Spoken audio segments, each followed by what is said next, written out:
का जो अर्थ है, चैतन्य आत्मा, चिद आत्मा, शुद्ध आत्मा, उसकी प्रतीति रूप से, यानी उसके प्रतिबिंब रूप से, उस चैतन्य आत्मा के प्रतिबिंब रूप से जिसमें प्रतीति होती है, जिसमें मतलब मैं में, उस अहंकार का आत्मा विषय है। अभिप्राय यही है कि अहंकार में आत्मा भासमान होता है, इसीलिए अविषय नहीं है। अहंकार में आत्मा का अध्यास है, उसी अध्यास के कारण से आत्मा भासमान होता है अहम इस स्फुरण में, और आत्मा के भाषित होने से, भासमान होने से अध्यास होता है।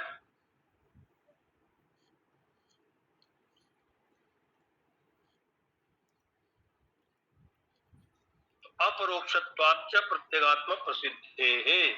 भाष्यकार कहते हैं चूंकि प्रत्यगात्मा प्रसिद्ध है और यद साक्षात अपरोक्षात ब्रह्म, श्रुति कहती है आत्मा नित्य अपरोक्ष है, मतलब स्वयं प्रकाश है। अब यदि कोई कहे, शंका करे इस बात पर कि अध्यास होने पर तो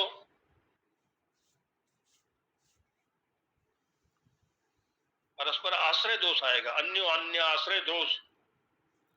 यदि अहंकार में आत्मा का अध्यास मानेंगे कि आत्मा अहंकार में भासमान होता है, तो फिर अहंकार आत्मा के भासमान होने से आत्मा होने से ही तो अहंकार है। अहंकार में आत्मा का अध्यास और आत्मा में अहंकार का अध्यास, ये तो अन्य आश्रय दोष आएगा। इस दोष का निराकरण करते हुए भगवान भाष्यकार कहते हैं अनादित्वात्, अध्यास अनादि है। अनादि है मतलब पूर्वाध्यासे भासमान आत्मना उत्तराध्यासाधिष्ठानत्व संभवात्। पूर्व अध्यास में भासमान आत्मा उत्तरोत्तर अध्यास का अधिष्ठान होता है, इसीलिए अन्योन्याश्रय दोष नहीं आएगा। अहम, इस आकार का जो अहंकार का भान है, वो भान ही आत्मा है, भान का विषय नहीं है। अहंकार का जो भान हो रहा है वही आत्मा है, और भान के विषयत्व के बिना, क्योंकि भान का विषय आत्मा नहीं है। अब कोई भान के विषयत्व के बिना संशय की निवृत्ति कैसे होगी? इसी का समाधान दिया भाष्यकार ने अपरोक्षत्वात्। आत्मा अपरोक्ष है, अर्थात स्वयं प्रकाश है, और आत्मा में स्वप्रकाशत्व को सिद्ध करने के लिए हेतु देते हैं भाष्यकार कि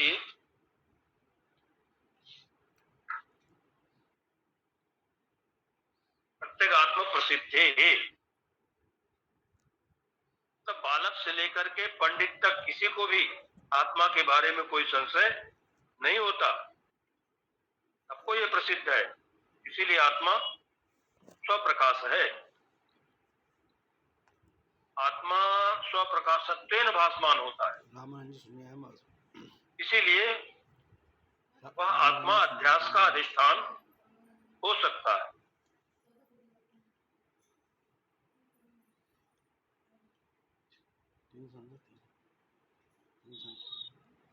क्योंकि अप्रत्यक्ष आकाश में भी जो अबुध लोग हैं, अविवेकी लोग हैं, वो तल मलिनता आदि की कल्पना करते हैं, अध्यास करते हैं।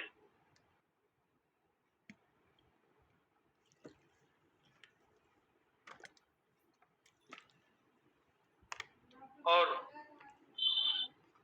जो भासमान हो रहा है आकाश में, कटाहकार इत्यादि अथवा नीलता इत्यादि, वो विचार से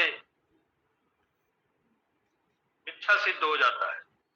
आकाश में कोई नीलिमा, कोई रंग नहीं है, आकाश का कोई अपना आकार नहीं। क्यों? क्योंकि वो निरवय है। जो अवयव युक्त होता है उसी में ये सब हो सकता है, कोई आकार प्रकार, कोई रंग।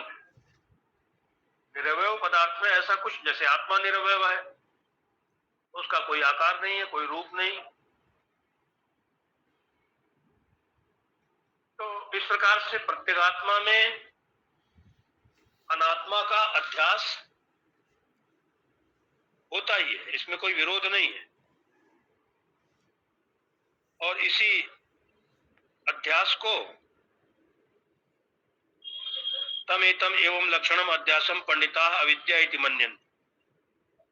जो पंडित लोग हैं, विचारशील हैं, वो इसी लक्षण वाले अध्यास को अविद्या कहते हैं। और फिर जब अध्यास का निरूपण कर लेते हैं, अध्यास को हटा देते हैं, तो इसका विवेक करके नायम सर्प रज्जुरियम, ये सर्प नहीं है, रस्सी ही है, ऐसा जब निश्चय हो जाता है तो उसी को विद्या कहते हैं।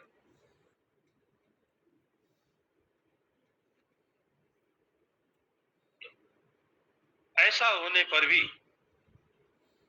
कहते हैं जिसमें जिसका अध्यास है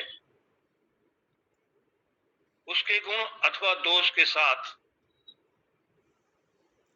उसका तनिक भी संबंध नहीं होता।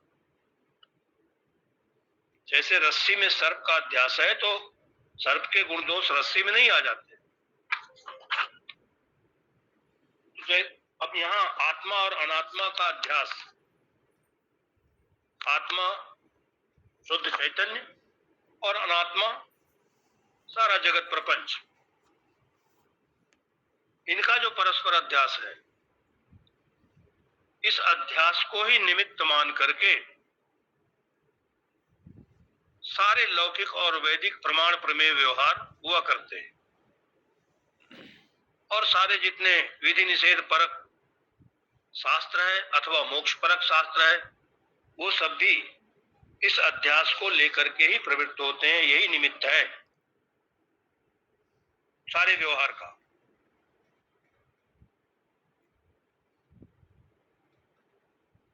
क्योंकि वास्तव में ये तो आप जानते हैं कि आत्मा में कोई व्यवहार नहीं है, अव्यवहार्य मांडुक्य श्रुति कहती है।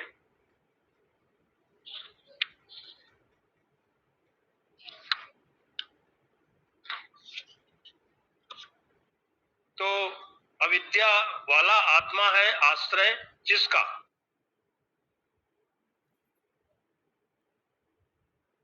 ऐसे प्रत्यक्षादि प्रमाण और शास्त्र,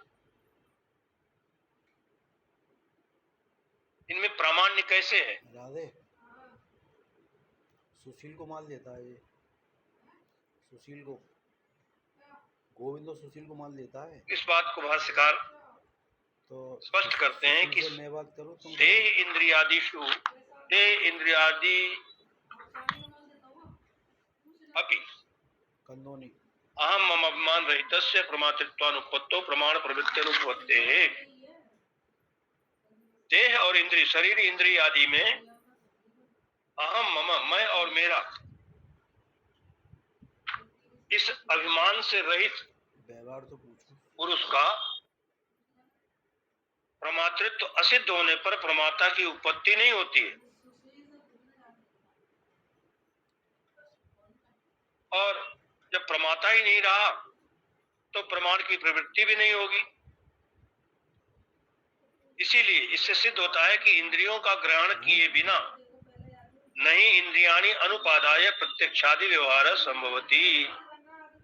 इंद्रियादि का ग्रहण किए बिना प्रत्यक्षादि व्यवहार हो नहीं सकते, और अधिष्ठान के बिना बिना अधिष्ठान के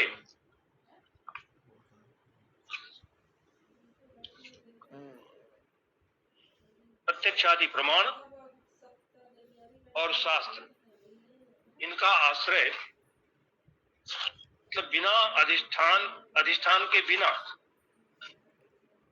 इंद्रियों से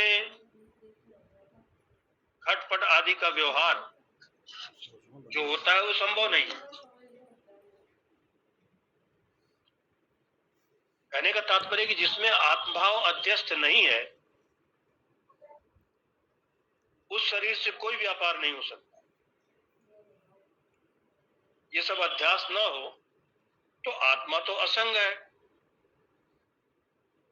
असंग आत्मा प्रमाता भी नहीं बन सकता, और प्रमाता नहीं होगा तो प्रमाण की प्रवृत्ति नहीं होगी।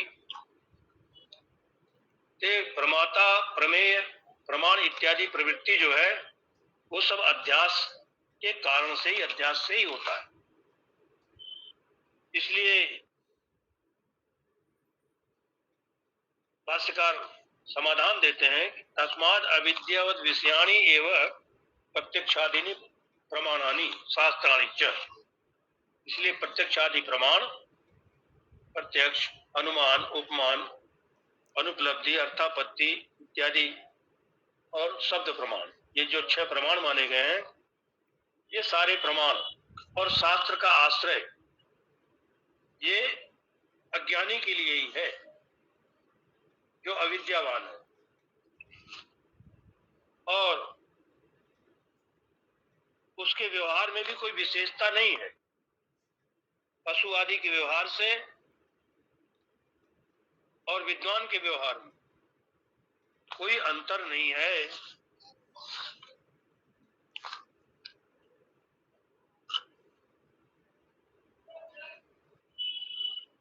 पशुआदिभिश्च अविशेषात्, जैसे यथा ही पशुआदय शब्दादि श्रोत्रादीनां संबंधे सति शब्दादि विज्ञाने प्रतिकूले जाते ततो निवर्तन्ते अनुकूले च प्रवर्तन्ते। कहते हैं जैसे पशु आदि हैं,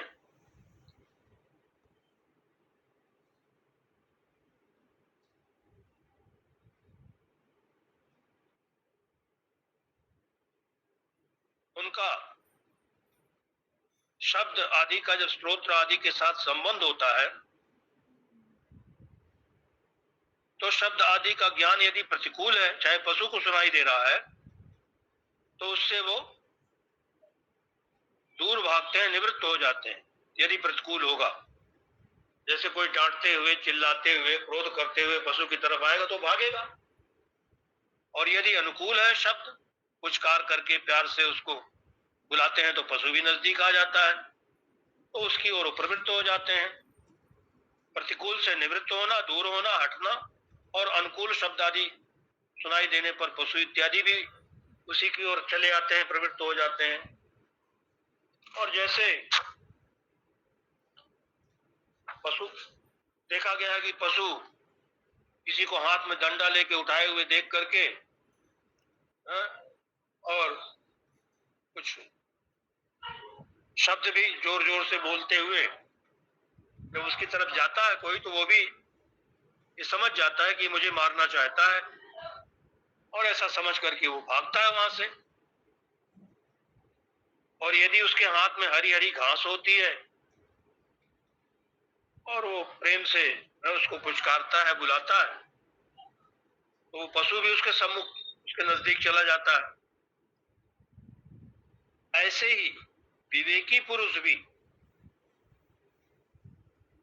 वो भी कोई आंखें लाल लाल किए, क्रूर दृष्टि वाला, हाथ में मान लो तलवार लिए हुए है और चिल्लाते हुए